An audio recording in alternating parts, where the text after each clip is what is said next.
వాడి చావుకి కారణమైన వాళ్ళు ఎవరో నాకు తెలుసు.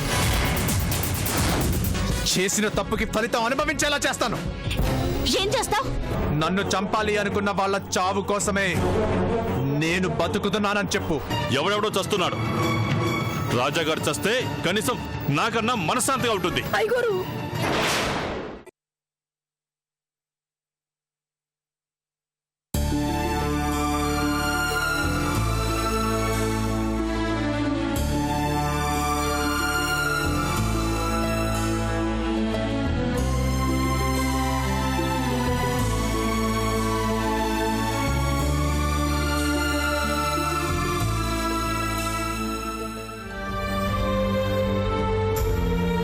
ఏమ్మా, రాజా వచ్చినట్లు లేడు?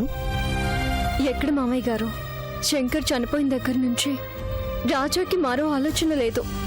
శంకర్ చావుకి ప్రతీకారం తీర్చుకోవాలన్నట్టుగా ఉన్నాడు. జరిగింది దారుణమేనమ్మా, కాని మళ్ళీ పగలు ప్రతీకారాలు ఎందుకు?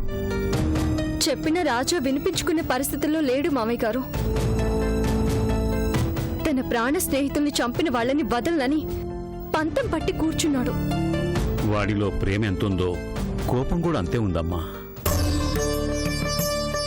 మంచివాడి కోపం చాలా ప్రమాదమైందమ్మా. దానికో హద్దంటూ ఉండదు. నా భయము అదే మామయ్య గారు. రాజాని ఈ ఆవేశం ఎటు తీసుకువెళ్తుందో తెలియడం లేదు. ఆవేశం ఎప్పుడూ అనర్థాల వైపే తీసుకెళ్తుందమ్మా. మనిషిలోని ఆలోచన చంపేదే ఆవేశం. అది పుట్టింది అంటే ఆ మనిషిని చంపే వరకు పోదు. తన కోసం శంకర్ బలైపోయాడన్న బాధలో రాజాకేమీ అర్థం కావడం లేదు మామయ్య గారు. ప్రాణానికి ప్రాణంగా ఉన్న స్నేహితుడు అలా తన కళ్ల ముందే చనిపోతే ఎవరికైనా అలాగే ఉంటుందమ్మా.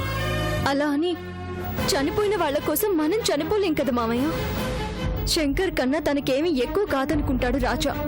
ప్రాణాలకు తెగించి ఎన్నోసార్లు శంకర్ని కాపాడుకున్నాడు.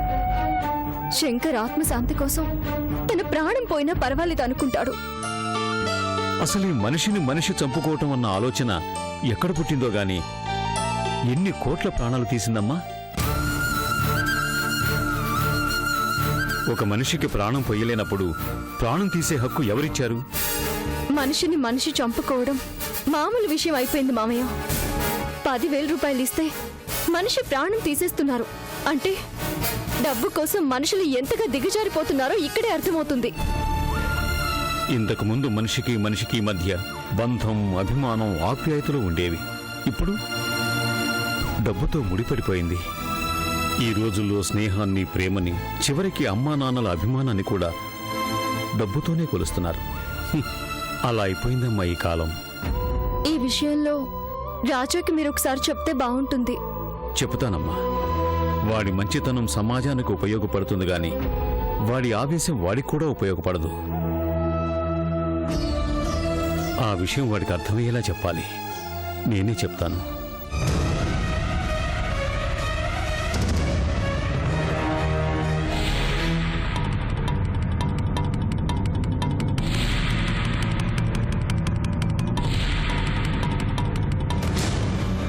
చెయ్యాలి, ఏదో ఒకటి చెయ్యాలి. ఆ రామ్ ప్రసాద్ వాళ్ళకి బుద్ధి చెప్పాలి అంటే వాళ్ళ వ్యాపారంలో వాళ్ళకే ఎదురు నిలబడాలి. వ్యాపారాలలో వాళ్ళకి ఎదురు లేదు కాబట్టే వ్యాపారాలతో పాటు అహంకారం కూడా పెరిగింది. నేను కొట్టబోయే మొదటి దెబ్బ వాళ్ళ అహం మీదే. ఏంటి రాజా ఇది?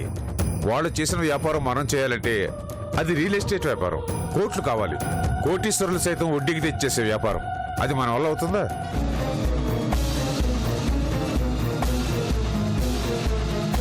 ఆ స్థాయిలో వ్యాపారం చేయాలంటే మన స్థాయి సరిపోదు. మన దగ్గర అంత డబ్బు లేదు. డబ్బు కావాలి అంతేగా? ఒక్క నిమిషం మూర్తి గారు.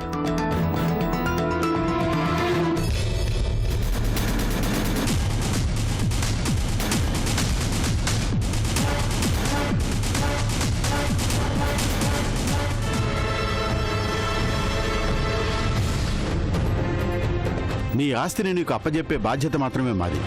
దీన్ని ఎలా ఉపయోగిస్తావు, ఏం చేసుకుంటావు అన్నది మాత్రం నీ ఇష్టం.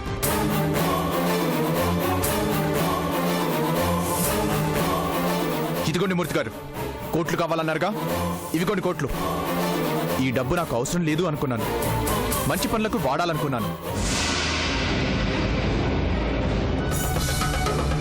చెడుని నాశనం చేయడం కన్నా మంచేముంది మూర్తి గారు? ఈ డబ్బుతో ఆ మంచి పని చేస్తాను.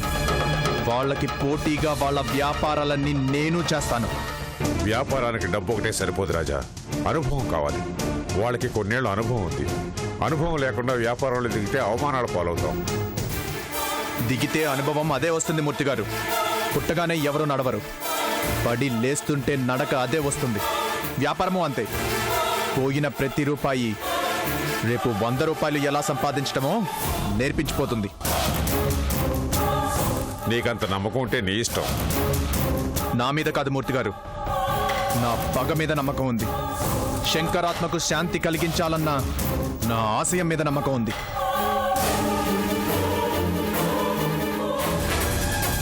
యుద్ధం నేను పుట్టిన చోటు నుంచే మొదలు పెడతాను మూర్తి గారు. నేను పుట్టి పెరిగిన మా తాతగారింటి నుంచే నా తొలి అడుగు వేస్తాను. అంటే ఈ ఇంటిని వదిలేద్దామా రాజా?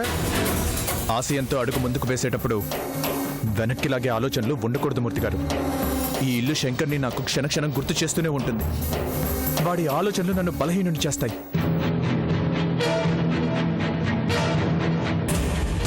వద్దనుకున్నవన్నీ నా దగ్గరికి వచ్చింది ఈ రోజు ఇలా ఉపయోగపడటానికే అని ఇప్పుడు అర్థమవుతుంది. చెప్తాను.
నాకు ఎదురు నిలబడిన వాళ్ళు లేరు.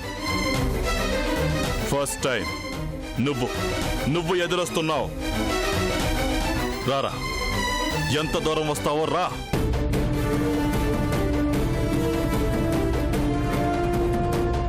చూసుకుందామా? సై అంటే సయ్యే. ఛాలెంజ్ రా.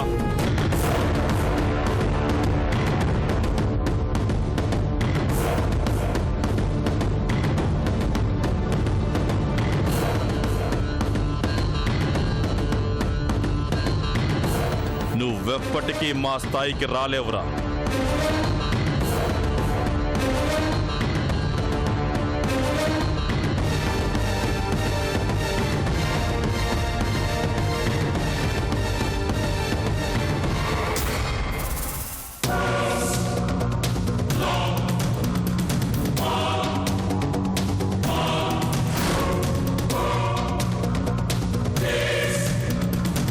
రామ్ ప్రసాద్, ఈ క్షణం నుంచే ఈ ఇంటి నుంచే యుద్ధం మొదలు పెడుతున్నాను.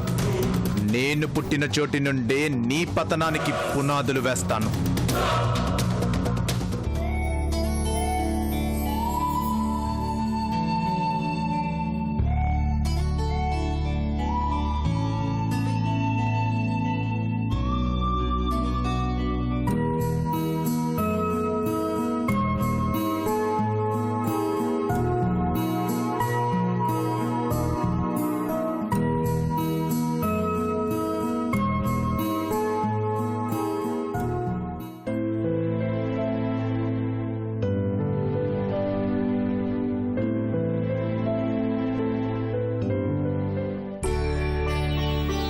హారతి తీసుకోండి.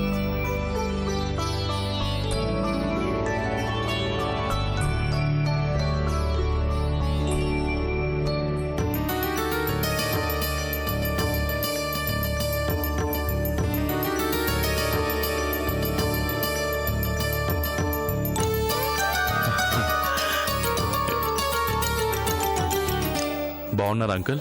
బావునాను రామ్. చాలా రోజుల తర్వాత చూసేసరికి మిమ్మల్ని గుర్తుపట్టలేకపోయాను.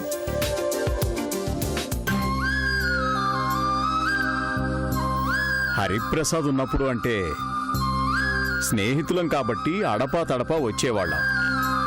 వాడు పోయాడు, రావడం తగ్గిపోయింది. రండి అంకుల్, కూర్చోండి. రండి.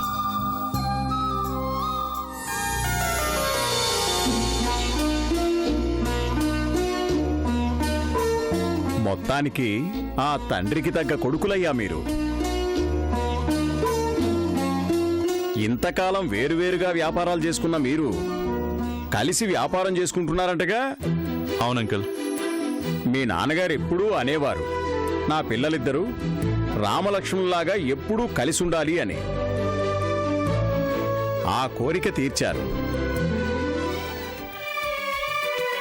ఇంటి ముందు శ్రీరామ నిలయం అని బోర్డు పెట్టినప్పుడు, ఎరా పెద్దవాడి పేరు పెట్టావు, చిన్నవాడి పేరు పెట్టలేదేమిట్రా అని మీ నాన్నని అడిగితే దానికి మీ నాన్న ఏమన్నాడో తెలుసా?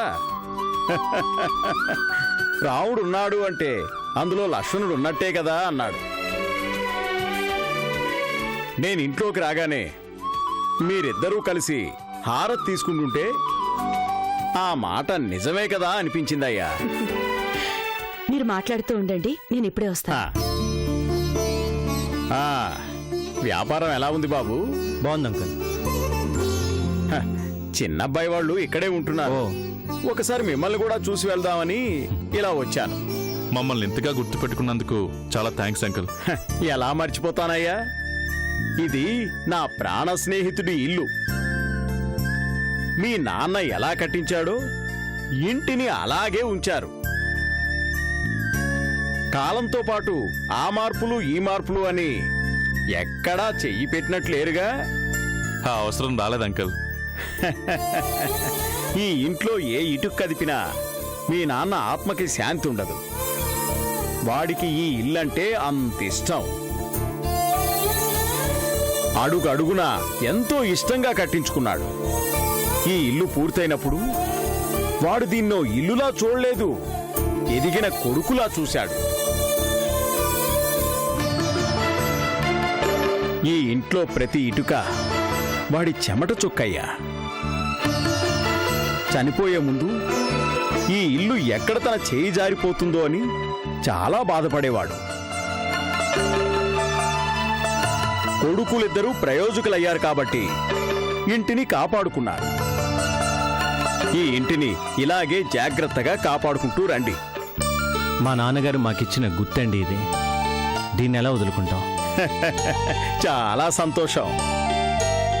మీరెప్పుడూ ఇలాగే ఆనందంగా ఉండాలి.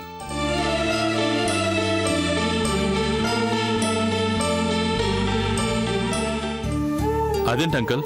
వెళ్తానయ్యా. మా అబ్బాయి వాళ్ళకి వచ్చేటప్పుడు చెప్పలేదు. మళ్ళీ వాళ్ళు కంగారు పడతారు. అదేంటండి, భోజనం చేసి వెళ్ళొచ్చుగా. మళ్ళీ వస్తానమ్మా. పదండి, డ్రాప్ చేస్తాను. వద్దొద్దు. ఎందుకు నాయనా, దగ్గరేగా. ఈ వయసుకి వాకింగ్ చాలా అవసరం. వస్తాను.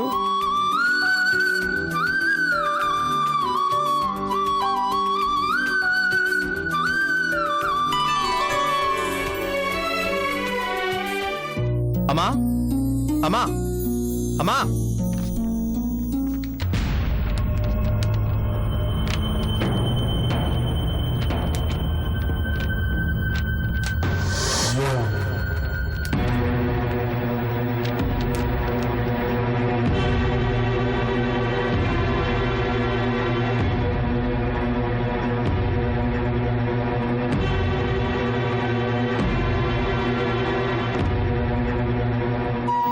రాజా, కొడుకు లేడనుకుంటున్న నాకు దేవుడిచ్చిన కొడుకులా నా దగ్గరకొచ్చావు. మా కుటుంబాన్ని నీ కుటుంబం చేసుకుని మా కోసం కష్టపడ్డావు. అమ్మా అని పిలిచినందుకు నిన్ను అనుమానించి బాధ పెట్టడం తప్ప నీ కోసం నేను చేసింది ఏమీ లేదు.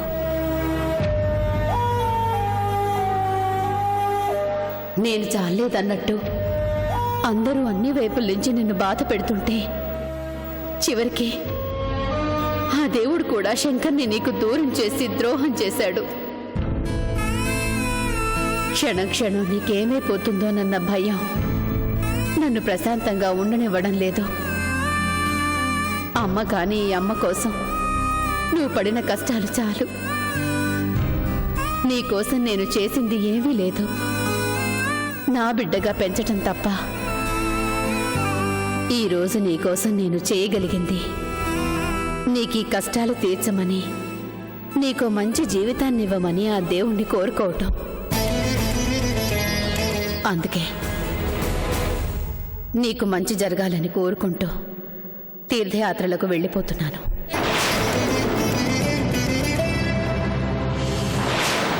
దారిలో ఏ దేవుడి సన్నిధిలోనూ రాలిపోకపోతే మళ్ళీ వస్తాను. ఆ రోజుకి నీ జీవితం నువ్వు కోరుకున్న విధంగా ఉండాలని కోరుకుంటున్నాను. నా గురించి వెతికించే ప్రయత్నాలు చేయొద్దు. నేనెక్కడున్నా నా మనసు నువ్వు బాగుండాలని కోరుకుంటుంది. నీతో మాట మాత్రం కూడా చెప్పకుండా వెళ్ళిపోతున్న ఈ అమ్మని క్షమించు. ఇట్లు మీ అమ్మ. అమ్మా అమ్మా అమ్మా అమ్మా.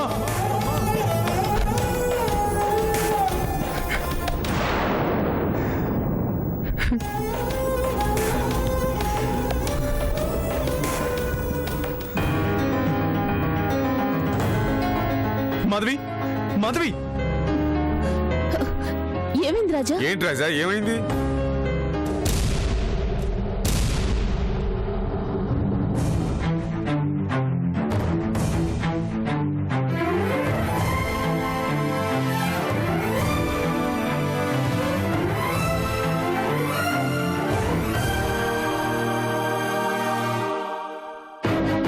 ఇదేంటి రాజా, మీ అమ్మగారు ఎలాంటి నిర్ణయం తీసుకున్నారు? అన్నయ్య చనిపోవటం ఆంటీని బాగా బాధ పెట్టినట్లుంది బాబాయ్. అంతే కదమ్మా. కళ్ళ ముందు తిరిగే మనిషితో దారుణంగా చనిపోతే ఎవరికైనా ఎలా ఉంటుంది? అమ్మకి మొదటి నుంచి ఈ గొడవలంటే భయం. శంకర్ చనిపోయేసరికి నాకెక్కడ ఏమవుతుందో అని తను భయపడినట్లుంది. ఈ వయసులో ఎక్కడికని వెళ్తుందో, ఎక్కడుందో. నువ్వేం బాధపడక రాజా. తీర్థయాత్రలకే కదా వెళ్తున్నానంది, మన వాళ్ళతో వెతికిద్దాం. వదిలే ఆంటీ కూడా ఎక్కువ రోజులు ఉండలేదు రాజా. తనే వస్తుంది. నువ్వేమీ దిగులు పడుకో, ధైర్యంగా ఉండు.